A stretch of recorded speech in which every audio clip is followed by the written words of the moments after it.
At 0800 hours, the strategy room at Falcon Ridge Air Base was humming with tension and the polished precision of decorated uniforms. Every officer had a story, and their chests told it. Rows of medals gleamed under fluorescent lights, brass insignia catching glances like polished blades. But one figure stood out by trying not to stand out at all. She sat silently near the edge of the oak conference table, tucked between two flag officers who didn't remember her name. No decorations, no ribbons, just a plain gray flight suit with S. Myers stitched above the heart. One of the new lieutenants nudged another and whispered something that made them both grin. Colonel Jake Harrison, standing at the head of the room, didn't bother to mask his tone when he said her name. Myers, you're here to take notes, not contribute. Laughter bubbled up around the table like it was a shared joke. She didn't look up. Her fingers moved across the table in slow, looping motions, unseen by most, but not meaningless. Someone might have recognized the pattern if they were watching closely. The controlled lines of a maneuver only a handful of pilots had ever attempted, and fewer survived. But no one was watching her. She'd made herself forgettable on purpose. Outside, the clear California sky framed the window with sterile calm. Inside, the briefing rolled on about aerial exercises, French joint missions, and budget allocations. Then came the voice. A sharp call crackled through the intercom, slicing the rhythm in half. Emergency. Raptor 2, declaring in-flight emergency. Everyone sat up. The air shifted. The room scanned the monitors until a tower controller's voice came through again, panicked this time. Control failure. Losing altitude fast. Colonel Harrison hesitated. Then, another voice filled the room. Clear, calm, commanding. Raptor 2. This is Ghost. Listen to my voice and only my voice. Silence fell. The laughter, the whispers, the glances, all gone. Heads turned toward the woman in the gray flight suit. No one had heard that call sign in years. Ghost was a legend, a myth, someone you spoke of with awe. And she was sitting right there holding a coffee pot in her left hand and a nation's forgotten truth in her right. Sarah Myers used to live at the edge of sound dancing through clouds in a machine built for war. Her call sign was whispered with reverence back then. Ghost. Now she moved through the world in silence, grounded not by gravity, but by politics. She lived alone in a modest unit on the far side of Falcon Ridge. The rooms were bare, the furniture sparse, everything functional and clean, like she didn't plan to stay long. Each morning began the same way. Boots laced in silence, hair pulled back tight, flight suit zipped to her chin. The name tag on her chest had faded over time. S. Myers. No one ever asked what it stood for, and she didn't offer. At 38, she had no husband, no children, and very few who dared call her friend. 7 years ago, she'd landed a crippled jet under missile fire to save a medical team in Syria. She broke formation to do it, saved lives, lost everything. The after-action report, rewritten by someone with more rank and less honor, had followed her like a shadow. She was labeled unstable, reckless, grounded permanently. They didn't court-martial her. That would have meant evidence. Instead, they buried her under paperwork, and silence gave her a desk job and hoped she'd quietly fade. She didn't fight it. Not because she agreed, but because someone needed her more. Tommy Banks had been her wingman, her best friend since flight school. He was paralyzed during a training mishap 6 months after her demotion. She'd taken on his bills, his care, his house payments. She worked 2 shifts, bartered favors, sold her medals online to make up the difference. No commercial airline would touch her with the report in her record. No military contractor would even read past her name. So she stayed on base, filed reports, refilled coffee, and kept her head down. The others laughed sometimes, called her Ghost as a joke, not knowing the name had once meant legend. It didn't matter. She'd learned long ago that dignity wasn't something others gave you. It was something you held onto quietly when no one was watching. Every night she stared at the photo on her nightstand. It showed her and Tommy's smiling arms slung over shoulders in front of their squadron's old jet. They were young and fearless then. The eviction notice folded underneath reminded her that time had a way of erasing both. She never missed a morning briefing. Not because she was required to, but because she needed to be near the work that used to define her. even if all she did was set out folders and pour bitter coffee into paper cups. Some part of her still listened, still analyzed, still flew the missions in her head. She traced flight patterns with her fingers, solved problems in silence, mapped evasive strategies in her mind for jets she'd never touch again. People assumed she was slow, passive, a relic. But what they didn't understand was that Sarah had made peace with silence. She didn't need recognition to know who she was. She just needed one moment, one opening, where truth could be louder than rumor. Until then, she served quietly, walked past the smirks, ignored the whispers, and carried her quiet legend in a body that hadn't forgotten how to fly. Falcon Ridge Air Base ran like a machine built on silence and status. Every hallway echoed with the sound of boots-clipped commands and the soft hum of politics dressed in protocol. On paper, it was a center of excellence, but anyone paying attention knew it was a kingdom. And Colonel Jake Harrison sat on the throne. He'd risen too fast for someone with average skill and no real field record. His gift wasn't flying. It was taking credit before others could. The walls of his office were lined with awards he didn't earn, plaques that looked impressive until you realized the strategies behind them came from people like Sarah Myers. He surrounded himself with officers who looked like him, talked like him, thought like him. Clean-cut, confident male. They echoed his opinions and laughed at his jokes. The few women who made it past the first layer of command rarely lasted long unless they kept quiet and carried coffee. At meetings, the power dynamic was visible in the seating chart. Men in pressed uniforms took center seats while women, if present, hovered along the edges. Sarah sat at the corner, always near the exit, always near the coffee. Harrison had a particular talent for demeaning others without ever raising his voice. He'd smile as he dismissed a suggestion, call it cute or too emotional, then repeat the same idea minutes later as his own. Nobody called him out. Too many careers depended on staying in his good graces.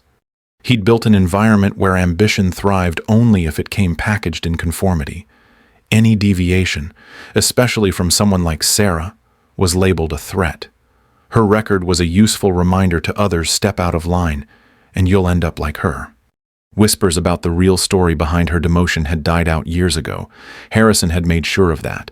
The official files told one version, and no one questioned it because questioning meant trouble. He kept the most damning document locked in his desk drawer. A single-page memo labeling Sarah as unstable, emotionally unfit, and dangerous. He'd written it himself, backdated it before the mission even happened, then watched as her reputation crumbled under the weight of lies. Every morning he stood at the front of the room during briefings and talked about discipline, chain of command, and excellence. No one noticed the irony, or if they did, they stayed quiet, same as Sarah. The base ran on order, not justice, not truth, just the smooth machinery of reputation and rank. And in that system, someone like Sarah had no place unless she played her part, which she did silently until the day she didn't. The auditorium was packed. Over 200 personnel sat in neat rows, their attention fixed on the podium where Colonel Harrison stood with the confidence of a man who never expected to be questioned. Sarah sat near the back, close to the equipment she had set up herself, blending into the shadows as always. She had built the presentation they were about to watch. Hours of work precision graphics data curated from years of flight logs and real-world combat scenarios. But Harrison hadn't asked her to present. He hadn't even thanked her. Instead, he walked to the center of the stage and introduced the topic like it was his idea. Today, he said, we're going to examine what happens when emotion overrides protocol. A few people chuckled, not understanding what was coming. Sarah froze as the screen behind him lit up with grainy footage. The timestamp read, Syria. Her heart dropped. The video showed a fighter jet breaking formation. The pilot chased down enemy aircraft without orders, spiraling into a dogfight alone. The sound was removed, the context stripped. No radio calls, no sign of the medical transport she had risked everything to protect. Just a jet disobeying orders. Harrison clicked to the next frame. The aircraft took hits. Smoke poured from one wing. He paused the video and turned to the audience with a smirk. This, he said, is what happens when pilots act on emotion. She abandoned her wingman and endangered the mission. Sarah's breath caught, but she didn't move. He wasn't done. He pointed at her and told her to stand. Just like that, as if she were a child caught cheating on a test. "Show them what happens to pilots who can't control themselves," he said. She rose slowly. Every eye in the room turned toward her, some curious, some confused, others just eager for a spectacle. She didn't speak. She didn't need to. The silence around her was louder than anything she could have said. The shame wasn't in the lie. She'd lived with that for years. The shame was in knowing how many would believe it without question. That the truth didn't matter if the wrong person told the story first. Harrison stood tall, feeding off the moment, using her as a living cautionary tale. And still, Sarah stood straighter. She didn't shrink. She didn't look away. Her dignity was all she had left, and even he couldn't take that. Not this time. Not ever. The words had barely left Harrison's mouth when the alarm sounded. A shrill, urgent tone sliced through the auditorium like a blade, followed by the rapid-fire voice of the tower controller. Raptor 2 declaring emergency. Flight controls not responding. Altitude dropping fast. The screen behind Harrison flickered, replaced with live telemetry. A red dot spiraled downward. Gasps broke the silence. The crowd lurched to their feet. Harrison turned back to the console, barking for details, but the panic in the controller's voice made it clear they didn't have time. Sarah didn't think. She moved. Years of training instinct buried deep took over. She slipped past the edge of the crowd toward the secondary comm station at the back of the room. No one stopped her. No one noticed. Not until her hand grabbed the headset and her voice cut through the chaos. "Raptor 2, this is Ghost. Listen to my voice and only my voice." The room froze. People turned stunned, trying to place what they had just heard. Harrison stared at her like he'd seen a ghost. And in a way he had. The name hadn't been spoken in 7 years. The pilot's voice cracked over the comms. Panic, confusion, then something else. Recognition. Captain Myers. Her response came without hesitation. "You're in a deep stall. Do not eject. Throttle to idle. Stick forward. Rudder opposite the spin."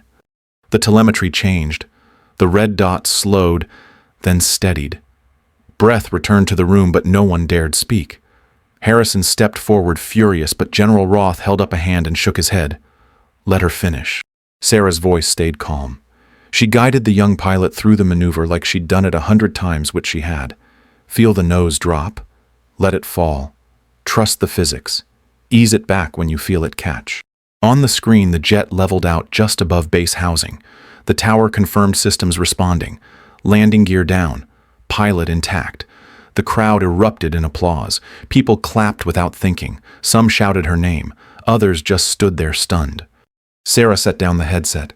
Her hands were steady. Her eyes didn't seek approval. She turned and looked straight at Harrison, whose face had gone pale, lips tight with rage. She didn't say a word. She didn't need to. The room had already spoken for her. The legend was real. The ghost had returned.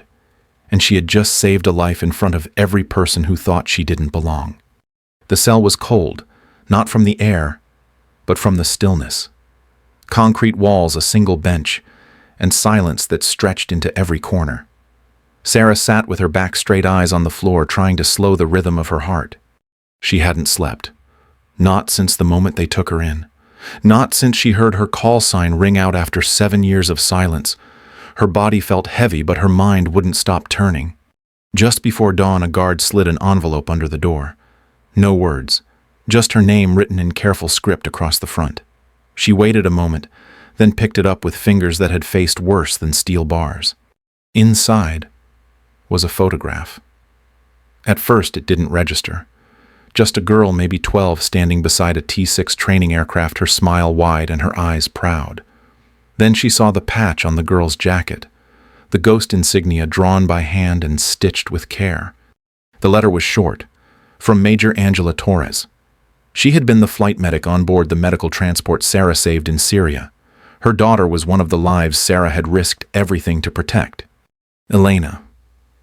That was her name. She lived because of you, the letter said. She wants to be a pilot.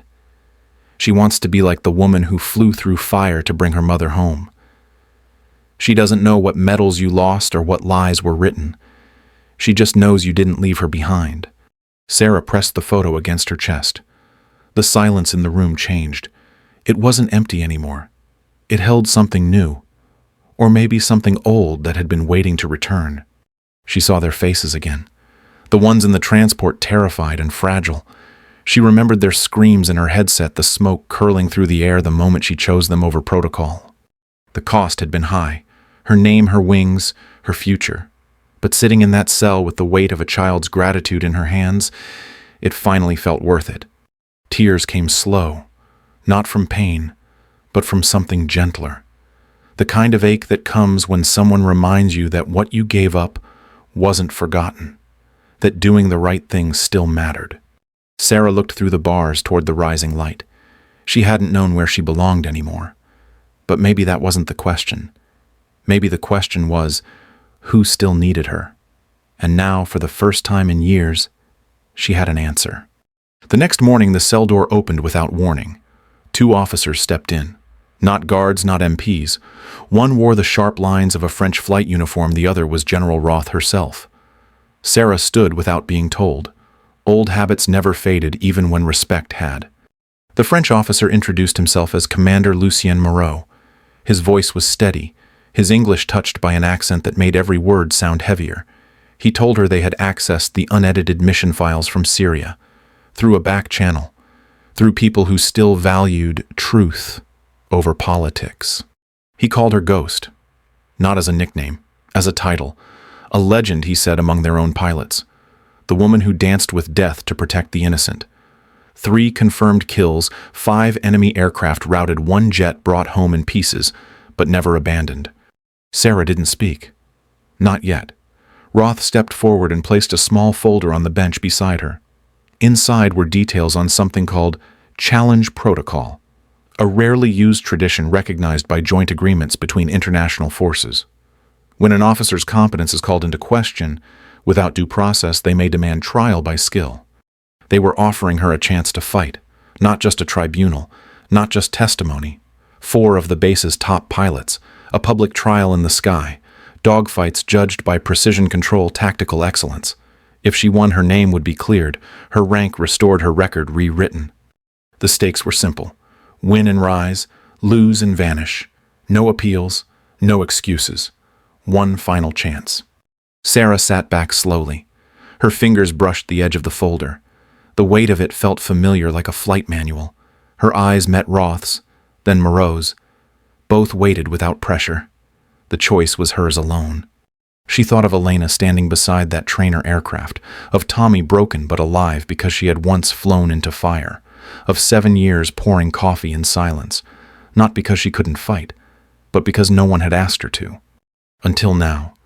Now the world was watching.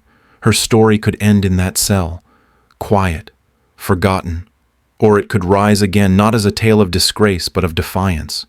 Sarah nodded once, clear, controlled. She would fly. One last time, not to obey, not to survive, but to reclaim what was stolen, and to show the sky it had never been hers to lose. The hearing was held behind sealed doors. No media, no rank insignias, just truth, waiting to be unburied. General Roth opened the proceedings with a warning. What they were about to see would not be easy to digest, but it would be real. The first evidence was a set of files recovered from encrypted archives. Satellite footage from the Syria mission, untouched, time-stamped, brutal in its clarity. 8 enemy jets pursuing a slow-moving medical transport. 1 Allied fighter intercepting alone. The angles, the maneuvers, the shots fired. 3 kills confirmed. 5 driven off. All done to shield the lives inside that fragile transport. Then came the damage. Sarah's jet hit wing-torn systems, failing. She didn't eject. She brought it home on will and instinct. The room stayed silent. No one moved. General Roth clicked to the next file. Harrison's report. A single page accusing Sarah of emotional instability. But the metadata told a different story. Created 3 days before the mission. Backdated to appear official. A lie written before the truth ever took flight. The tension shifted. Lawyers murmured. Military advisors shifted in their chairs. Then came the emails. Harrison's name stamped on each one. He'd told others to rewrite records, adjust logs, silence voices. He'd destroyed Sarah's career not because she failed, but because she disobeyed him. Publicly. Successfully. Witnesses appeared next. Officers. Mechanics. Junior pilots who had been pressured to ignore what they saw. Then the final group entered. 7 civilians, including a young girl in cadet uniform. Elena. She stepped forward with a confidence beyond her years, spoke plainly. "The woman who saved my mother gave me my future," and then she asked why that future cost someone else their name. Harrison tried to respond, blamed protocol, blamed insubordination, but no one listened. The room had already heard enough. Sarah sat through it all without a word, her eyes steady, her hands still. Not once did she defend herself. She didn't need to. The truth had spoken louder than any defense she could have offered. At the end, General Roth turned to her, asked if she still intended to proceed with the challenge. Sarah rose slowly, looked around the room filled with faces that once ignored her, then nodded. Not for revenge, not for glory, but because sometimes justice isn't given. It has to be flown straight into, no matter the risk, no matter the cost. The runway stretched quiet under the pale morning sky. Light hadn't fully claimed the horizon, and yet every inch of Falcon Ridge buzzed with silent anticipation. Crowds had gathered long before sunrise. Pilots, crew, civilians, even press, all waiting for a battle that had already made history just by being approved. Sarah stepped onto the tarmac alone. Her flight suit was the same one she had worn 7 years ago. No new patches, no extra stripes, just the ghost insignia stitched carefully onto her left shoulder. The F-16 Alpha parked ahead of her looked tired. Its paint was faded fuselage, dented in places where time had bitten the metal. She ran her hand along its side. One more dance-old friend. The ground crew watched in quiet reverence. They'd seen enough the day before to believe again. She climbed in without fanfare. No one cheered. No one dared break the weight of the moment. Across the airstrip, 4 jets gleamed in the sunlight. F-16 Vipers, the latest models modified with Block 70 tech. Fast, deadly, and flown by the base's top pilots, hand-picked by Harrison himself before his command fell to pieces. Each of them took off in formation, engines roaring. Sarah waited until they were airborne, then eased her jet down the runway, slower, older, but smooth. Her takeoff was clean, her climb steady. There was no panic in her hands. Up in the air, the rules were simple. Simulated dogfight. Points scored on maneuvering, tactical superiority, weapon lock, and evasion. First pilot to achieve 3 confirmed simulated kills would win each round. It was her versus 4, 1 by 1. No breaks, no tech advantage, just flight. The first challenger came in fast, young, eager, full of muscle memory, trained by VR and digital precision. He dove at her with a standard split S, expecting her to pull up to react like a textbook pilot. She didn't. She let him come. Then vanished beneath him, using the sun's glare to blind his sensors, rolling into a low arc that clipped under his wing. By the time he realized what happened, she had the lock. First point. Silence below broke into scattered shouts. Second round came harder.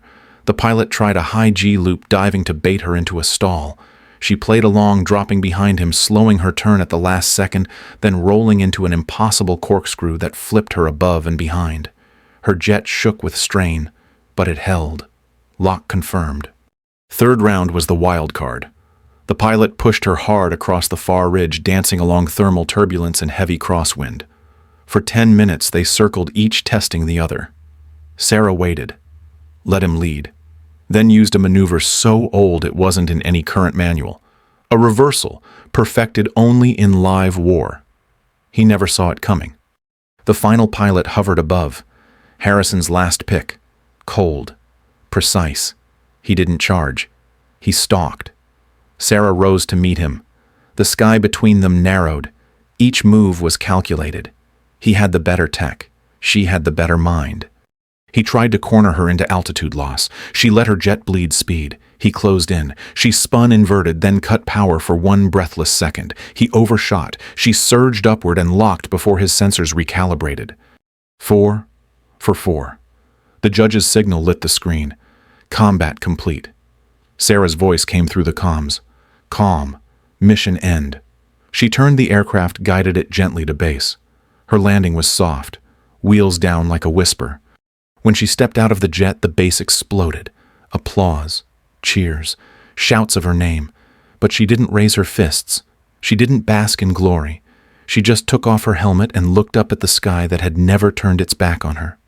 Justice hadn't been given. It had been flown for and won, one maneuver at a time.